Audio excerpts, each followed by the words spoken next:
I'm Duncan McLeod, and this is the TechCentral Show. TCS is brought to you by MTN Business. Visit mtnbusiness.co.za to learn more about its solutions for your business, and we thank them for partnering with the show. Now, next up, I'm pleased to welcome Dominic Cull back onto the TechCentral Show. Dominic is one of the smartest lawyers you could hope to meet in the ICT industry in South Africa. And among other roles, he serves as regulatory advisor to the Internet Service Providers Association. Dominic, it's good to see you again. Welcome. Thank you, Duncan. Great to be here. Right, we're going to chat today, Dominic, about an issue that's been getting a fair bit of attention lately in South Africa's ICT industry, and that's the issue of fair share, which I think sometimes is known as or called fair play. And there seems to be a concerted push by the mobile network operators through ACT. Their lobby group, ACT is short for the Association of Communications and Technology, and its members include MTN, Vodacom, Telkom, Cell C, Rain, and Liquid. Now, the concept of fair share, from what I can tell, seems to have originated in Europe, where the MNO's margins are under severe pressure, and the demand seems to be that the so-called OTT players like Netflix and YouTube and others must contribute to the rollout of, or contribute to the cost of the rollout of broadband infrastructure. Dominic, where is all this pressure for fair share coming from all of a sudden, and do the operators have a point? Duncan, I think it's fine to recognize that the operators are important parts of South Africa, that in terms of communications, they do the heavy lifting in terms of connectivity. So where they are raising issues as they are now, then we should certainly listen. But perhaps it's the right place for me to start is just with the nomenclature.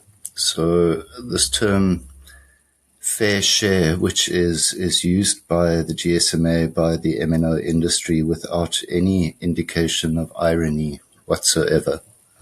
And really, having been involved in the local market on behalf of smaller players, sharing is something that our experience of the MNO industry is something they really don't do. Certainly when it comes to spectrum, they want it all. So this notion of fair share, which really comes from international humanitarian law, from things like rights to water, where rivers flow through multiple countries and things of that nature, it is deeply ironic and perhaps objectionable that this is the term which has been chosen for this battle between the giants. There's reference to how do we accommodate the smaller players, but certainly the MNOs have never shown a willingness to share or to accommodate smaller players in South Africa. So the notion that they should be entitled to a fair share is very difficult to swallow for smaller operators who've been on the end of their sharper business practices for quite some time. Having said that, Duncan, and going back to the fact that let's entertain the notion, let's recognize that this was raised in South Africa firstly in 2016. There were parliamentary hearings. That was really the time that WhatsApp was growing and starting to impact on voice and SMS revenue. And absolutely no traction that I can discern was gained from that instance. So the question is, why are we talking about it now? And partly that's to catch the ear of a new minister. Partly that's because there's an electronic communications amendment bill which is being prepared for submission to Parliament, and ACT are hoping that they can influence what goes into that bill. And partly because of developments in Europe, as you've alluded to. And I think you carried an article by the esteemed Dr. Ngaba, who really dealt with the European argument. I think his view was it's not wanted or needed in South Africa. We have a very different context. If you look at the profit margins and what is being made in South Africa by the telcos, it's a very different scenario from Europe. Let me leave it there, Duncan. Sure. The demand that the likes of Netflix make some sort of contribution to the rollout of network infrastructure. Is this not a case of telecommunications operators, which have always feared becoming so-called dumb pipes, trying to resist, once again, the pressure they're feeling on their margins, and the fact that many people actually just do view them as dumb pipes, as a platform through which value-adding services like streaming video and other services are delivered? Are the operators not simply fighting a losing cause here? That, in fact, they are just going to become utilities, and their margins are going to come under pressure in the coming years. So Duncan, maybe I can lead in with this, that it may be helpful to distinguish between the commercial imperative, which they're talking about, and then the regulatory issue that they're raising. So part of this is, well, there's this huge amount of content and demand, which we need to upgrade our networks to accommodate. And another part of it is saying, these guys are competing with us, but they're actually not regulated in the same way as we are. And from what I can see, there are two parts to that second argument, the regulatory one. One is, well, we think that they should be regulated, but we don't see that that is actually likely given that they're multinational corporations. So therefore, we as the MNO industry want our regulatory burden reduced. So it's an argument to say you're never going to bring them up to our level of regulation, therefore reduce what we are facing, and taking aim at the Competition Commission, for example, which, has not made friends in the industry with the conditions it's imposed and the opposition to the Massive deal and the length of time that's taken. So on that regulatory side, let's also recognize that there are initiatives in the taxation sphere to impose some kind of tax on a country level so that we ensure that we're capturing some of the revenue which is actually leaving. There's for the Netflixes and the YouTubes of the world, they have to deal with the Film and Publications Board. So they are all required to register as online content providers, pay an annual fee of around 800,000 Rand, and they have to display the information around the nature of the content they're showing. Is it age 16, pornography, sex, swearing, whatever the case may be. So they've been brought into that content regulation side. The Department of Communications and Digital Technologies is also running a process to reconceptualize broadcasting. So we have this notion of broadcasting as being linear, SABC, but the reality is we now watch Netflix and Disney, etc., etc. So there's an advanced policy process to say we need to bring these OTTs into the content licensing framework. So instead of having a broadcast license, we'll now talk about an audio-visual content license, and video on demand services like Netflix will require a license there, and they will be regulated under that particular process. So probably by 2027, 2028, you'll find your YouTubes needing to get license exemptions and your Netflix, etc., needing to get video on demand type licenses. So the regulation is coming, and in my mind, it's coming in the right place, which is to focus on the content, because the majority of the OTTs, these large-scale aggregators that are or providers that are referred to, traffic generators, they are the content guys, the Netflixes, the Disneys, the Amazons.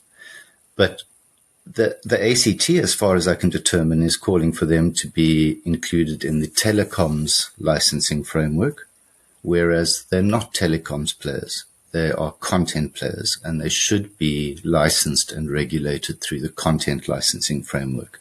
So as an unconverged lawyer who doesn't know what broadcasting means anymore, I don't want content licensing issues brought into the Electronic Communications Act and the current framework we have, which actually works really well. So I think ACT are a little bit misguided in terms of saying we need to now amend the ECA to bring a content licensing category in. That's being done correctly through the broadcasting policy reform process. So let's not say that these guys are unregulated, because increasingly there are movements to bring them into the local licensing and local regulatory framework, and that deals with a lot of what's being raised.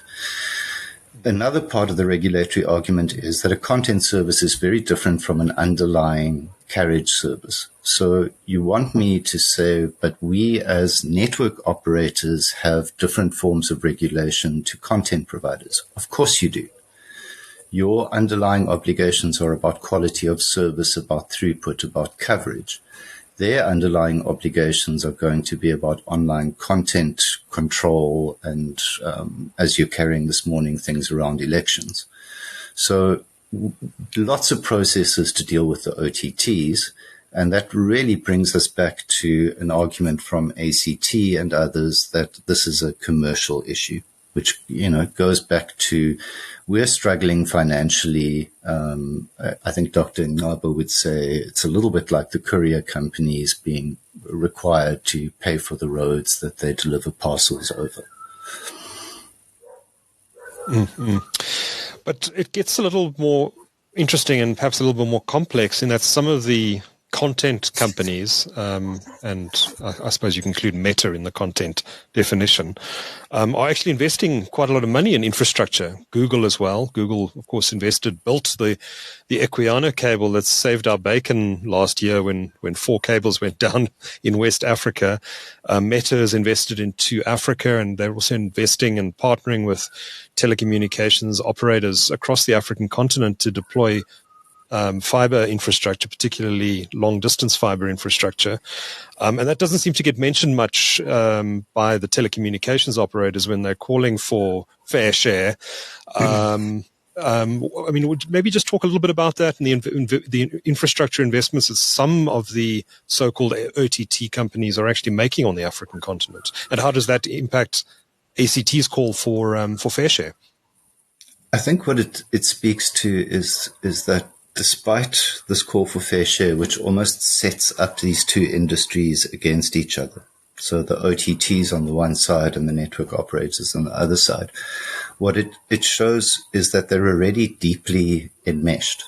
There are multiple business relationships between the MNOs and the content providers, from resale of content on the one side through to we buy capacity on Equiano and to Africa. So we're actually using your infrastructure to satisfy demand, which has nothing to do with you.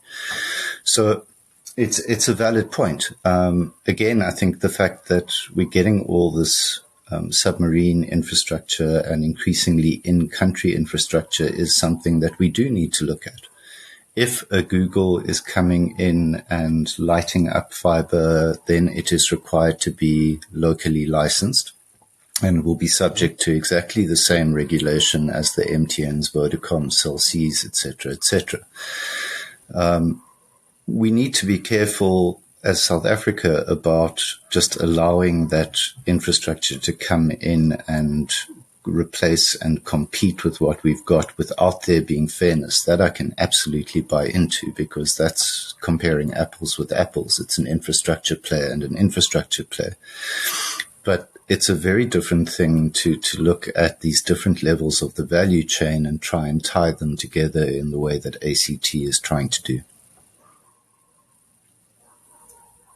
How does it affect internet service providers? I mean, ISPs are obviously carrying a huge amount of traffic across their networks. A lot of it, I imagine, is Netflix and YouTube.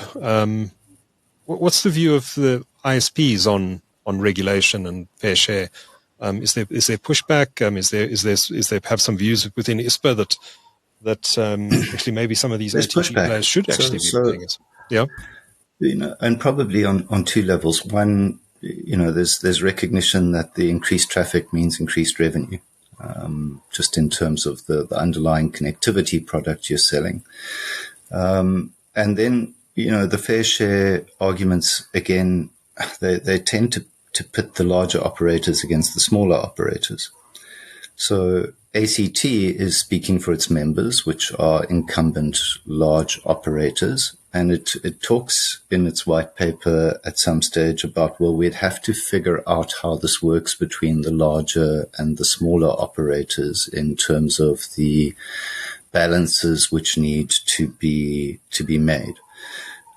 Again, historically, Ispa members' experience is that you haven't been able to approach the MNOs to get any kind of resale deal or any kind of sharing of their relationship with their customers. Until this recent MVNO explosion, you would have to go to Vodacom to buy Vodacom data. And the ISPs have been trying to get in there for decades, but just being met with a blank wall and trying to use regulatory obligations with a weak regulator and a strong incumbent just simply doesn't work. So from an Ispa perspective, we're concerned about net neutrality, we're concerned about traffic prioritization, a particular multinational paying an MTN to say, cool, well, if we contribute to your infrastructure, you're going to prioritize our traffic. That is something that we would be very much opposed to. But the smaller guys are not whining. They're not feeling the same pinch, even though, the ACT or ATC document talks about many of these OTTs competing directly with electronic communication services like voice. It's certainly not something that the VoIP providers in Ispa are raising as a challenge. So there's no push from the ground level for anything to do with fair share at this stage. Interesting. Now, there's obviously a lot of lobbying pressure being applied by ACT on the policymakers and presumably on regulators as well. What, in your view, should the policymaker, and obviously we have a relatively new Minister of Communications, and the regulators, and I guess there are two of them here, ICASA and the Competition Commission, what should their approach be to this lobbying by the MNOs in favor of fair share? Do you think they should be entertaining this? Should they actually be launching some sort of formal investigation, or should they just be ignoring it?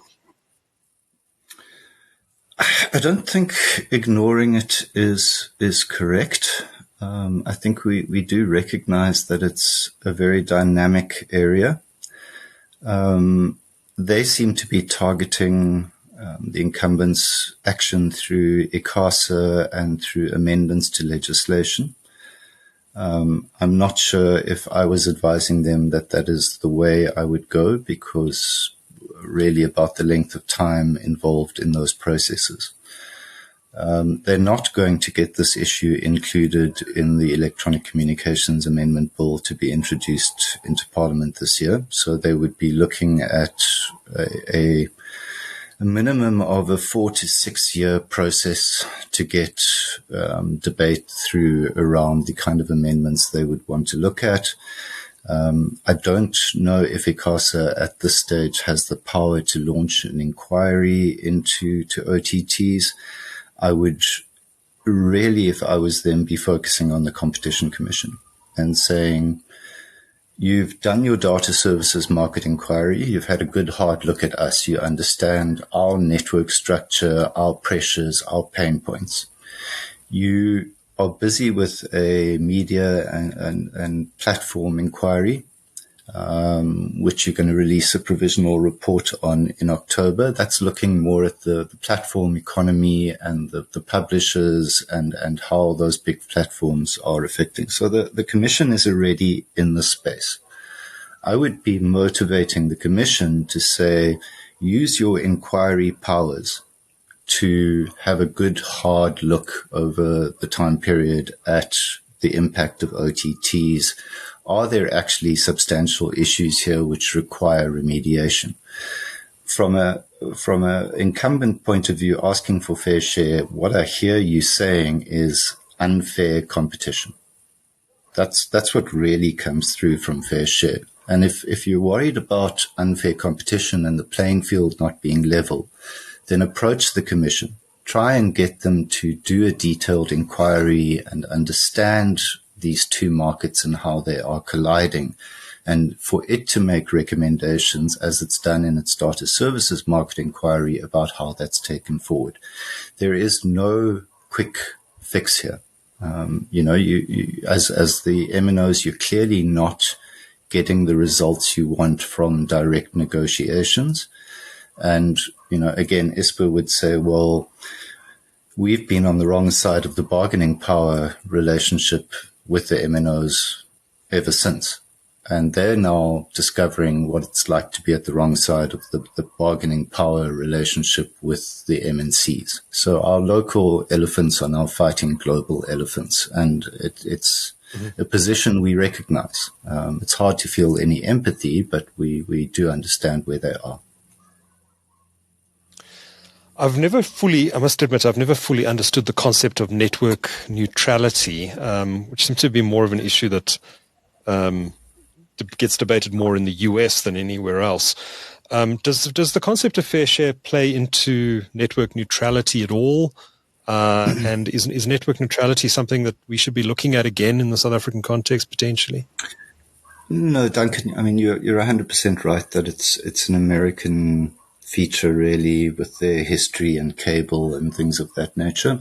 I think it's a good guiding principle to bear in mind when you are talking about fair share, that what we don't want is some kind of express lane, which is expressed because a Meta or a Google has paid for it to be expressed.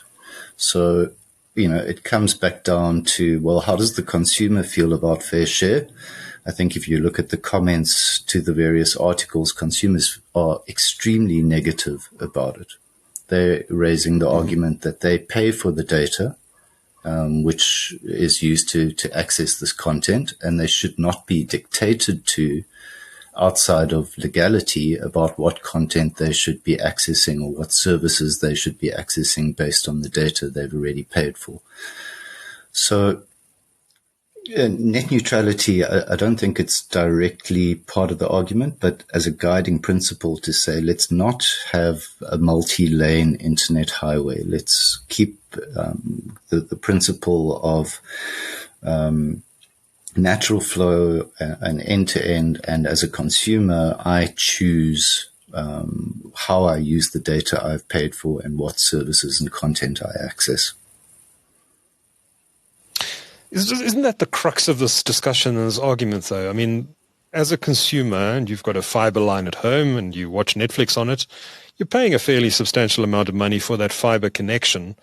If the operator isn't making enough money to deliver the Netflix service to you, surely the solution is not to call for fair share. Surely the solution is to increase the price of that fiber connection to the end consumer. Which is correct, but is a politically unpalatable response in South Africa, I guess. We're very much going in the other direction. Politically unpalatable or commercially unpalatable, because if one operator pushes up its prices, consumers will leave that operator for another operator. Sure, but if these things tend to follow each other, so you're unlikely to see one going up without the others following suit, especially if they're feeling the same kinds of pressures. But politically, there's huge pressure to reduce the cost to communicate. And we really haven't got it right from a regulatory point of view, but I think civil society started to make noise again. We for years have heard how spectrum and a lack of spectrum has been the obstacle to reducing data prices. We're now 2 years past a lot of spectrum being awarded to the mobile network operators. And I guess a lot of people just feel that, this is the next line of excuses being lined up. It's no longer going to be the spectrum which prevents us from reducing. It's our difficulties with the multinational companies and the OTTs. Lastly, ideally, how would you like to see this play out in the coming years, and how do you think it is actually going to play out? Actually, how it will play out, I don't think there's going to be any material movement here from a telecommunications perspective. I see the action happening in the broadcasting and in the taxation spheres. I do think the Commission could be persuaded to have a good hard look at it, in which case, we'll wait for the outcomes of that in a couple of years and look at those. The noise, I think, is useful for the incumbents to raise the issues. It probably helps them in their negotiations with these multinational companies. So from a government perspective, I don't think there's anything they should be doing at the moment other than taking note of what important corporate citizens are saying and where their pain points are. The minister's looking at other things which can help. So if we alleviate difficulties with deployment of networks, we alleviate difficulties with power supply, we make it easier for the MTNs and the Vodacoms to meet their obligations under their spectrum licenses, that's all going to help them. Those are things we can do. I don't think we can step into this kind of collision between industries which is evolving around the world and attempt to lay down some legislative or regulatory markers for that. Okay. So it sounds like it's going to be a lot of noise for a bit and we may see something, but much further down the line. Yeah. So let's be aware of the issues for now. And clearly these are important for some. But there's also a lot of opposition from influential people and other parts of industry. Dominic Cull is Regulatory Advisor to the Internet Service Providers Association and a specialist lawyer in the ICT industry. Dominic, it's always good to chat to you, and thanks for sharing your insights with our audience today. Much appreciated. Pleasure, Duncan.